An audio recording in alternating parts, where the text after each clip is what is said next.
It's the Doublewide Dudes. All right. Welcome back to the Doublewide Dudes. I'm joined today with our guest, Jane Paccione. Thanks for joining us. Thanks for having me. And for our listeners, Jane is another San Antonio success here. Jane was the director of the Collective Impact of San Antonio Area Foundation. Her primary assignment at the foundation is managing the SALSA initiative. Probably one of the coolest taglines I've heard there, but that stands for Successfully Aging and Living in San Antonio, which helps over 40 community nonprofits work together to improve quality of life for older adults in the San Antonio area. And Jane received her undergraduate degree in sociology as well as her graduate degree in public administration through the University of Texas San Antonio. Go Roadrunners. Got it. In the past, she served as the president and CEO of Ride Connect Texas, a local nonprofit organization focused on boosting the independence of older adults through efficient mobility services.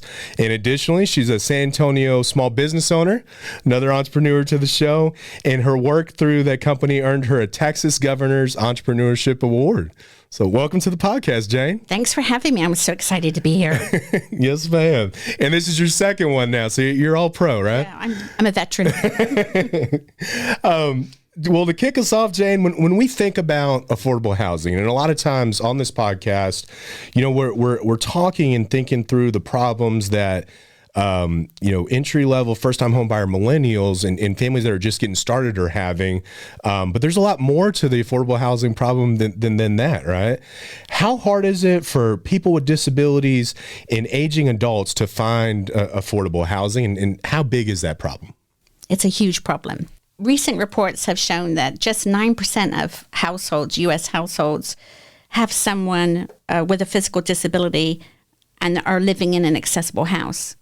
But we have over 15% that need accessible housing. Oh, wow. So it's a supply and demand issue for sure. Mm-hmm. So on top of affordability being the biggest issue, it doesn't matter if I can afford it, if I can't access it, if there are steps or if there are other barriers for me living in that unit. And so for people with disabilities and older adults, it really is a huge problem. You know, I think when people think about that, the first thing that comes to mind are, you know, things like ramps instead of steps. But, you know, there's a lot more to it than that in a house, right? You need doors wide enough to get through. You need space wide enough for turning radiuses. And even in restrooms, they have to be bigger and wider, allowed for turning radiuses. And so there's a significant cost at times to building accessible housing. Is that the primary reason why you think there's not enough, or what do you think the reason is between the gap and the need and what's out there? I think it's awareness. I don't think it's top of mind for accessibility unless you need it. Unless you have someone in your family, you aren't thinking about having an accessible home. You're not thinking about, hey, you and me are friends now. Mm-hmm. I'm going to come to your house. And I guess my question would be, can I come to your house? Do you have steps in your house right now? So we've just met each other, and already, I'm guessing, I think it's a good guess, I couldn't get into your home. I'd say that's fair, yeah. Right. Okay.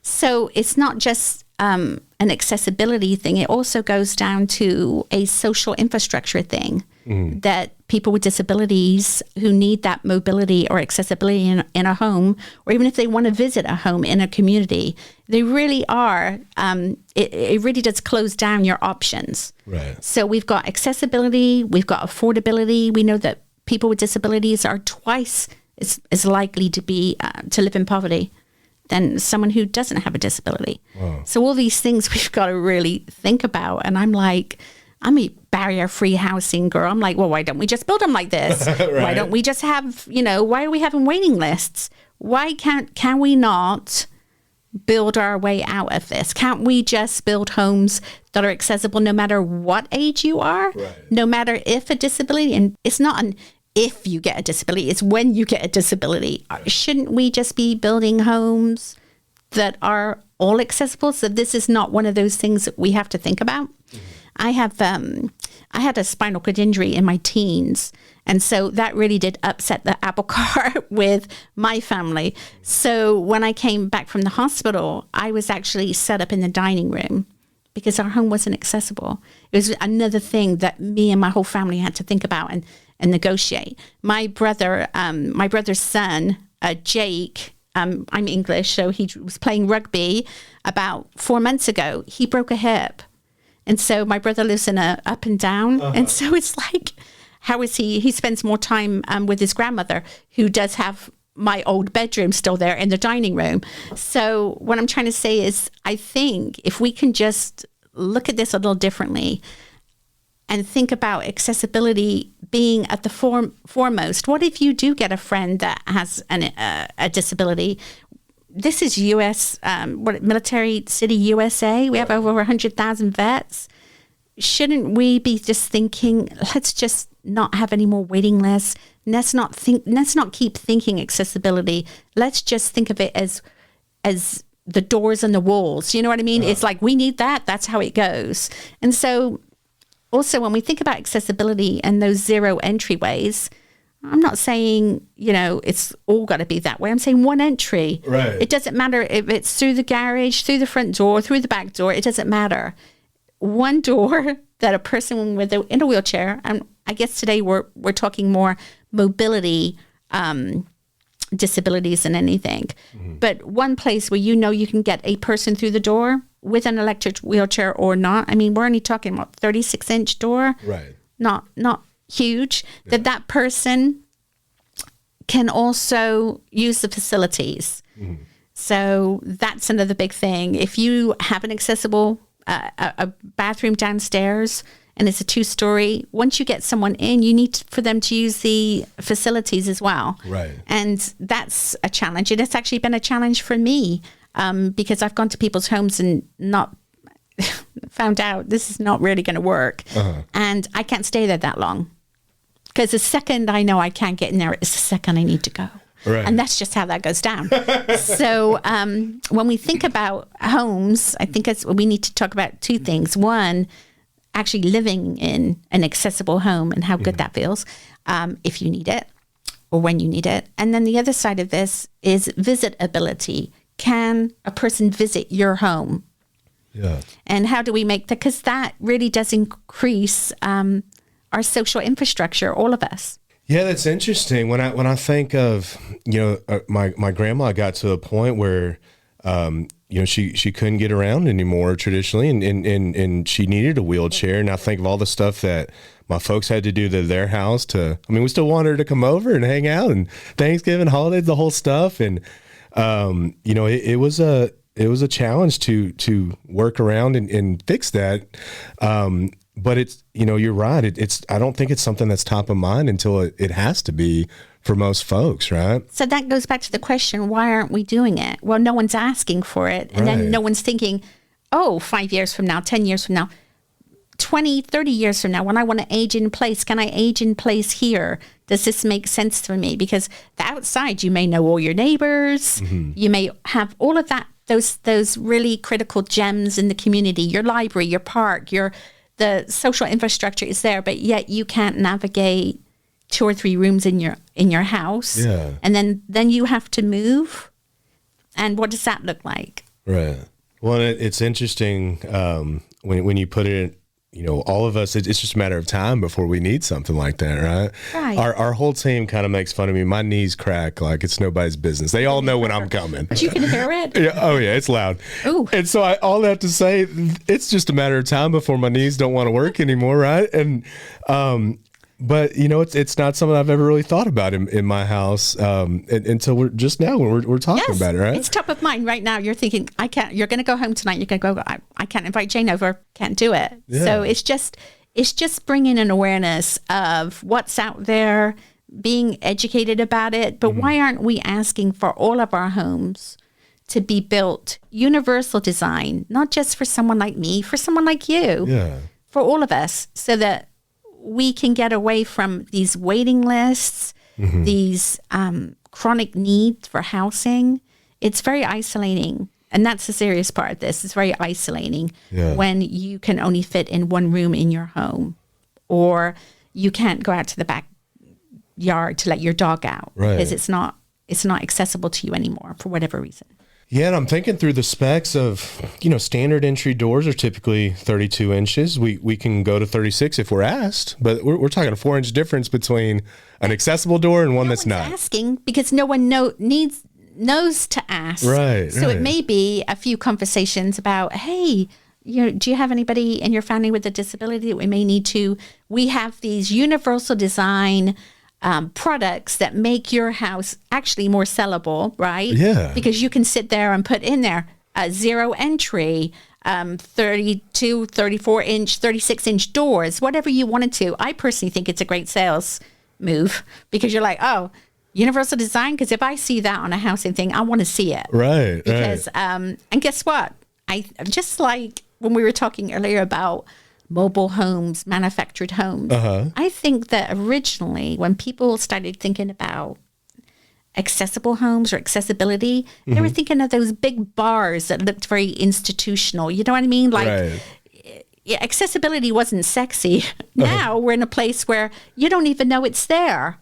And if you lay concrete, right? If you do a concrete pad in a new home, that's probably $0 to you to have that entry smoothed into a ramp versus steps. But no one's going to, it's almost like, hello, builders, people finding houses. Let's talk about having this accessible entry somewhere in your home because, yes, hopefully nobody needs it now. But what if you sell this house and the person moving in does need it? Or what if someone in your family needs it at a later time? You're already ready. You're ready. Hey, Mom, I'm ready. My house is ready for you to come into. Yeah. When you want to. I'm pretty sure Georgia and I and the creative team are going to steal your universal design because that just sounds awesome. I just wrote it down twice. Universal design is where it's at. It means that you and me, I can invite you to my house. You can invite me to yours. We've got these features, and I think it's a sales. We can promote these features. People don't know it's out there. They're not asking. Right. So I would be asking if I was selling homes. I'd be going, hey, is this going to be your forever home? And if that person says yes, I'm going to go, oh, there's a few things that we need to consider then. So we need to make sure, and it's not just about the bricks and mortar, but I'm talking about transportation also. As Americans, we live, and I can say that now because I'm an American citizen, even though I don't sound like it. I am. But Americans outlive their driving abilities by 7 to 10 years. So if you're wanting to stay in your forever home, what does that look like when you no longer drive? Right? So what are your options then? Where should you be in San Antonio if you're no longer able to drive? And what if you're a person with a disability and you need to do via trans? You have to be within 3/4 of a mile of a bus route. That's another thing that will play into where you select your house. And then what if you want it or need it to be accessible on top of that? Right. So I see accessible housing being like unicorns. It's like very hard to find. And when you do, you don't want to move. What are some of the key factors that makes it more of a challenge for people with disabilities or aging adults to secure the stable, affordable housing? Is it, it sounds like from what you just explained, there just isn't enough supply or hardly any supply at all. Yeah. I mean, it truly is unicorns. It just doesn't exist. Yeah, that's what I'm saying. And so if that's, just basic economics, if there's the demand clearly there and the supply doesn't exist, why do you think builders aren't just lining up to fill this gap? I have no idea. I think it's an educational thing. I think that as our aging population is coming, I don't even think older adults often sit down and go, I am going to plan to age in place. At SALSA, we have a work group, and they're the AIP, Aging in Place work group, and they've come up with a presentation that they're taking on the road to help people and organizations think about aging in place, think about their home, or if they need to change their home, right? How would they navigate that as they age or a disability comes? How would they think about the transportation? What modifications in the house if they need that? What's the social infrastructure like? So what if I want to age in place longer in that house? Maybe I could have, and I'm really into the additional dwelling units. I think those are like totally awesome, because what if I have a 3-bedroom home? I have enough space for an ADU in the back. What if we say all ADUs have to be accessible? Yeah, you can get a permit for it, but let's have them all accessible, right? Right. Can you imagine? We would be building accessible units all over the place. I mean, to me, that's like, yes, we can do that. I'm into house sharing too. I think house sharing is another thing that can extend someone's life in a home. One of the people over at SALSA had a really good experience doing this with an older woman. She was, the lady that was doing it was maybe in her 40s at that time, and she was sharing a home with a lady in her 80s. It changed her life. It was one of those things. So as we're thinking about being creative about staying in our homes as long as we can, as safely as we can, what are those things we can do to do that? Can we house share? Can we do modifications? Can we build an ADU in the back? What are the things that we could be creative about to expand that time? Yeah, I think the beauty about ADUs and what you're talking about is that's almost always going to be new construction. And when it's brand new, if you're thinking about this at the time, right, I know, but not?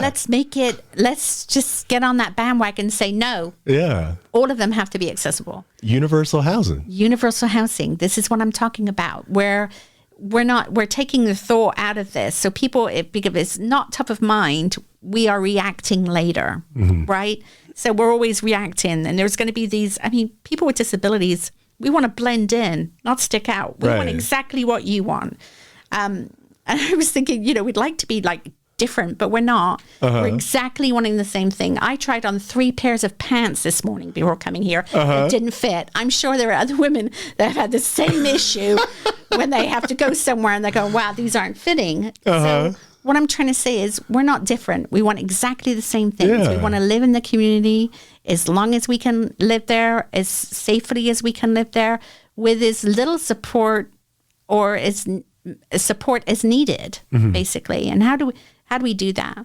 But in housing, before I was in housing, I was really in transportation, and I thought, oh, this is a big mess. I mean, affordability is bad for anybody, but when you put accessibility needs on top of that, you've really got such a chronic issue that needs to be addressed. Right. Yeah, and I think you hit the 3 kind of main points right on the head. It's the house itself. You got to be able to get around, get in, the access to transportation, and then that community is, we can't build this on an island by itself. I think back to my Nana right before she passed. Up until the last few months, they had this van that'd go pick her and all her friends up and bingo or whatever it was at the center at the church, and she just lived for that and in that community and being around her friends. And without that van driving around to pick them all up, just would have never happened.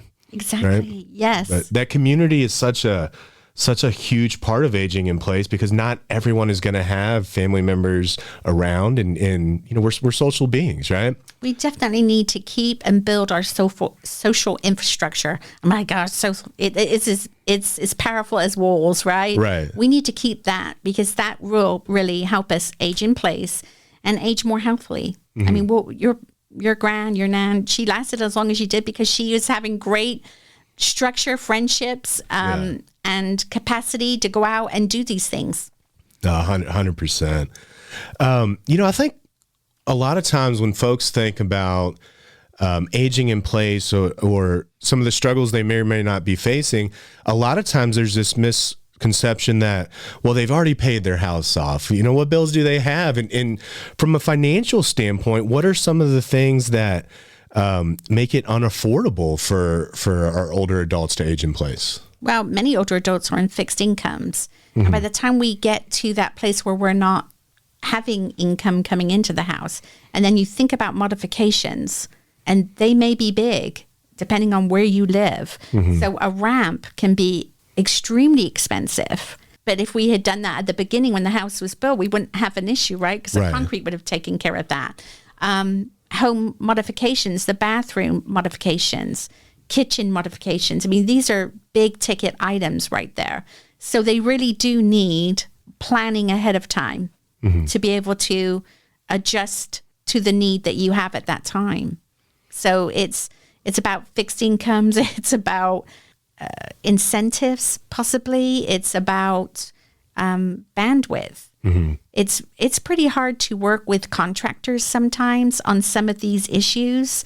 And so finding a contractor that you trust that can do the jobs you need them to do, not being aware of all the, I've been in a wheelchair for a few decades here. And I'm shocked when someone says, oh, well, I've got this. I'm like, wow, I didn't get that memo. Didn't know it was available. It was a great idea.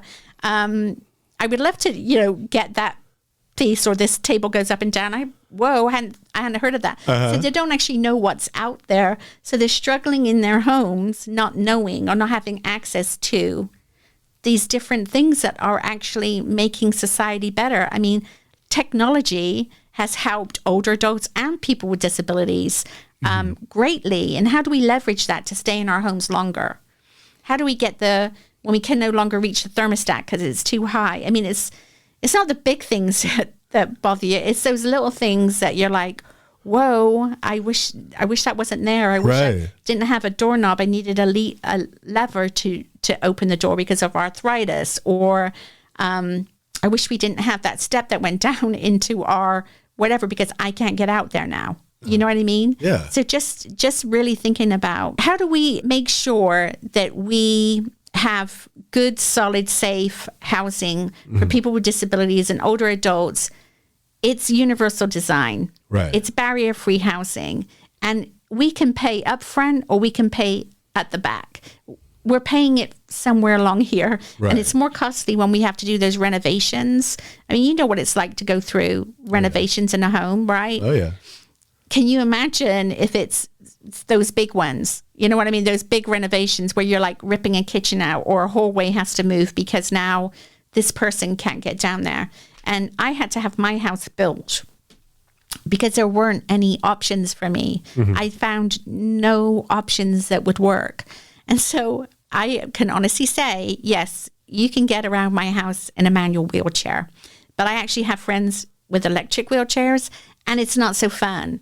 So you really have to think, a big picture of how does this work? How can we just get to universal design? How do you, as a builder, sit there and go, all of our homes, this is my challenge to you and builders out there, how do we get this universal design platform and just say, this house will work for you now, mother with 2 kids, this house will work for you when you're 80 or 90. You'll be able to live in this house as long as you are able to.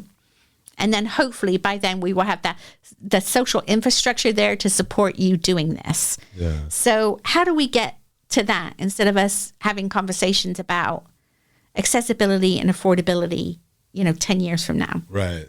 Yeah, that's interesting. Because you're right. We're all going to age, right? It's cool. It's inevitable. It's so cool. Everybody's doing it. I like that.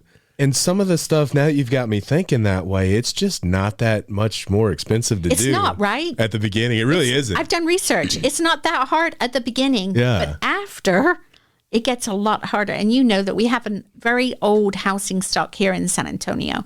So trying to make something accessible. I mean, if I was to go try and buy a house now, right?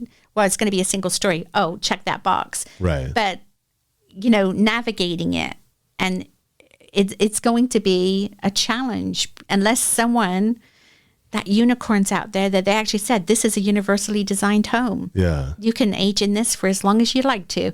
And universal design doesn't mean like thick bars everywhere. It's not like that anymore. Universal design can be sexy.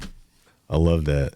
When I think about the parts of town and the communities that have all those things, the access to medical and food and community, especially here in San Antonio, a lot of those homes are, they're from the 50s and the 40s. And I don't think this was on anybody's mind back then. So I don't imagine a lot of those homes are built that way. So it's, surely the solution is not knocking them all down and starting from scratch. But within our community specifically, what is San Antonio doing that others can model to tackle this in our community? We have a visitability ordinance here in San Antonio, and we're actually doing a position paper at SALSA to see if we can get that sort of revved up and have more elements in there so that we can have homes that all new builds, not just publicly funded, but all new builds have to have this one entry, doors wide enough. If they have a bathroom downstairs, that it be accessible, right? And a few other elements. But I'm just saying, at a basis that we build homes from now on that have that visitability. You might not be able to live there, but you definitely be able to visit there, right? I think we can do that. I think we should offer incentives for house modifications. I think that's what we can do too. I mean, incentives to do that, and incentivize builders to offer. Builders offer these items, make it top of mind, make it part of the discussion in the sales process. That, hey, is this going to be your forever home? Right. People buying this in their 60s, and you're like, yeah, hey, here's a few other things you might want to consider. I mean, I would think just do it all the way through. I mean, you're a woman with kids. You're a person who likes to bike. Everybody, there was a report I read a long time ago, the curb cut effect. Was really those curb cuts were for people with disabilities, but everybody benefits. Right. And I guess that's what universal housing is about, that you and I get to be friends and you don't go, I can't invite Jane. You know what I mean? And that awkwardness. But it's just like, yeah, come on by. It's done. This is one of those social issues that we can actually get rid of. And I think we should try and do that. Yeah, I 100% agree. And after pushing 4 kids on strollers, I know my family certainly benefited from curb cuts all around. One of the things that you've talked about is how we choose our words. And we were discussing that before the podcast to make sure we were choosing our words carefully, right? Why are words and how we frame the conversation so important when it comes to affordable housing, aging in place, or people with disabilities? Words are very important, and we know through social science research, some of those words are better than others. So I lead at the Area Foundation at SALSA, I lead an initiative called Reframing Aging. And we now have 15 trained reframing aging facilitators who are on this long-term social endeavor to change the public's understanding of aging. Because when we think of aging, and this is just not me, this is social science research saying this, when the public was asked, they either see aging as like earned leisure, time with the grandkids, that type of thing, or right over here, dependency, frailty, and not good things, right? But there's a lot of living going on between those two pieces that people are not connected to, that it's not top of mind for them. They're just, and that sort of gets in the way of us making good public policy. So we need to reframe how we talk about aging so that our older adults can be more engaged in the community, so that we can have a level playing field and we can know that good ideas have no age limit, right? Because what we've done here in society and community is discount older adults' contributions. And so we know we need to reframe that. And they did lots of research around words like senior, elderly, and older adult. And when the public was asked in this study, it was over 12,000 people, which one they felt was more competent, they put layers like technology and whatever, they firmly sat on older adult. Older adult is the best term to use. And it's so funny because when I think of reframing aging, I really do think about disability too, right? So we know that we used to use the word, I'm going to cringe, cripple, to talk about people with disabilities. And then then it went to handicap. We're like, wow, that's connected to golf. That's not going to work. Then we moved to disability. And then when we were at disability, we moved on to person with a disability and made it's better. It's more inclusive. It's stronger. And I was laughing when I was talking to Jorge about parking and things. I had gone down to the San Antonio Library, and I asked for, and this was maybe about a decade ago, disabled parking. And this young woman said to me, "Ma'am, that's accessible parking now." And I said, "Wow, I didn't get that memo." I said, "I think that's great." So from that point, I started calling it accessible parking. It's an accessible restroom, accessible parking, because it's a better term. It's a more inclusive term. It's, and I'm just so thankful for this young woman. Mm-hmm. But that was a decade ago. And I bet you didn't get that memo. I didn't. Right? I'm a member of the group. I didn't even get a toaster or a memo when I joined the disability community. Mm-hmm. So I'm like, wow, it's those words take so long to change and get to where it's good language and a good narrative. So you've learned new words. You're going to be using older people, older adults. You're going to be using people with disabilities. You're going to be using accessible parking, accessible restroom. You're going to be using all these words just to keep up with what's the best practice right now. Yeah, and universal housing. Can't forget that universal housing. Yeah. There's absolutely power in words, and some of the conversations I've learned the most from are from folks that were 40, 50 years older than me. And just like you said, good ideas do not have an age limit. They don't. Right. You know, a good portion of our audience is, you know, millennials. They're young. They're not even thinking about the possibility of needing to think about any of this in the short term. For them and just anybody, you know, it sounds like this is a universal concern, or should be, you know, but for them at that stage of their life, why is this something you think they should be thinking through? And, you know, why is that a concern for everybody in the community? Well, I think it's not who's right, it's what's right. Right. We live in a community. We should all be looking out for each other.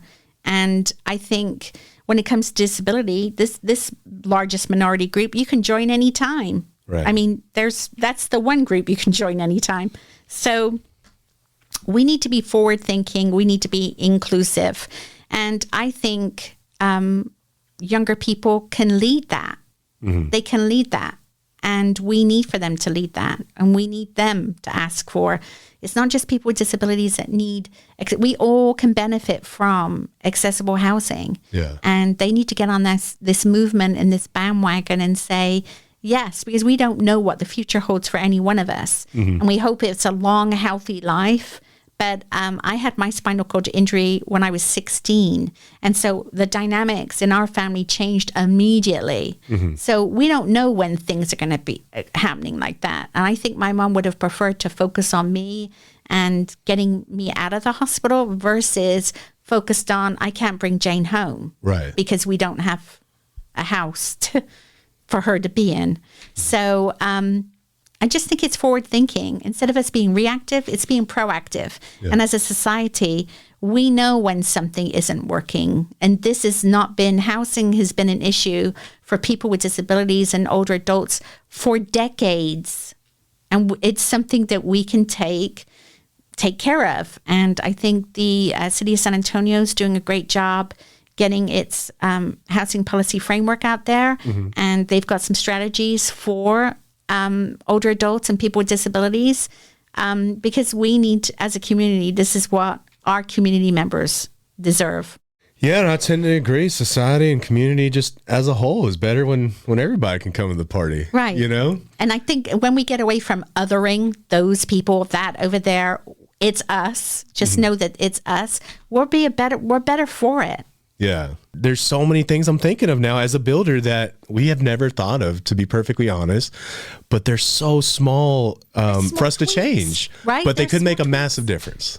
Right. Yeah. In someone's life, they can be life-changing. 100%. So why aren't we doing that? It's because I don't know what the barriers have been. And I don't want to say who's to blame. I'm just saying, if we've got an idea here and we can sit there and go, we can build 100% universally designed homes for everybody. Yeah.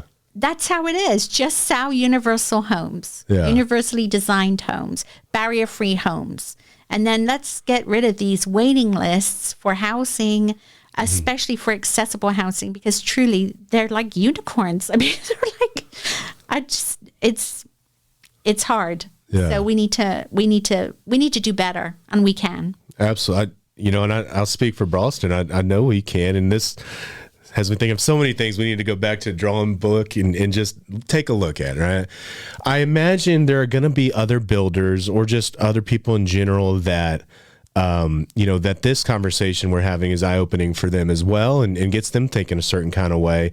How can folks learn more or get involved in, some of the things you're helping with or just the solution in general? Well, you can get a hold of me over at the Area Foundation. I'm happy to talk to anybody about universal design, barrier-free housing. Also, Disability SA is an organization here in San Antonio that's doing great work. And I serve on their board right now. And I'm really if you are a person with a disability or you want to know more about disabilities, Melanie over there is doing great work. Awesome. Merced Housing, if you need supportive housing, Kristen over there and her group are doing great work. There are many people in San Antonio, and that's the wonderful thing. We have so many great nonprofits doing amazing work, and I get to work with 40 plus of them, and I'm just so happy. And, you're just thinking, wow, we've got so many gems here in San Antonio, and collective impact, that's the framework, how I work, right? The framework is called collective impact. And people are like, what's that? And it's like taking all of these wonderful gems that we have in the nonprofit sector, but also for-profit and government, right? And bring them together and saying, hey, we want to go there. What's that common goal? Right. And us all agreeing that's how we're going to get there. That's that systems level change because we're all doing great work in silos. Yeah. But it means you, builder, going to another builder saying, hey, I think we should be doing this. Let's bring more people on so that we have a community, a San Antonio, where people with disabilities and older adults want to live, work, play, and learn. Let's make San Antonio, because we have great weather here, let's make San Antonio that place where people with disabilities want to do those things. Live, work, play, learn here, and thrive. I love it. Well, I have learned so much in our conversation, and thank you for coming down and sharing this all with us. Thank you so much for having me. I've totally enjoyed it. Thank you so much. Yes, ma'am. We'll be sure to include all the links that Jane mentioned in the show notes. And as always, thank y'all for tuning in, and we'll catch you on the next one.